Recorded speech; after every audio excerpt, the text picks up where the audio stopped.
ఇగోండి మా గణపతి మట్టి విగ్రహాలే వాడమని చెప్పారు కదా, అందుకే మట్టి విగ్రహాన్ని తెచ్చుకున్నాను. గంధం జల్లాను, పసుపు బొట్టు పెట్టాను.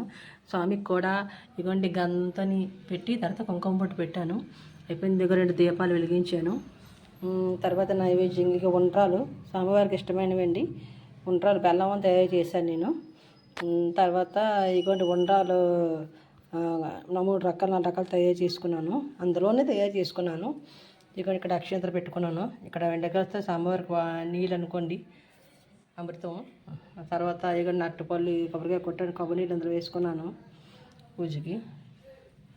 ఇదిగోండి ఇక్కడ ఆరతి. తర్వాత ఇక్కడ పులిహార చేసుకున్నాను. గిన్నెల్లో మామిడాకులు వేసి మామిడాకుల మీద వేసానండి, చక్కగా బాగుంటుందని.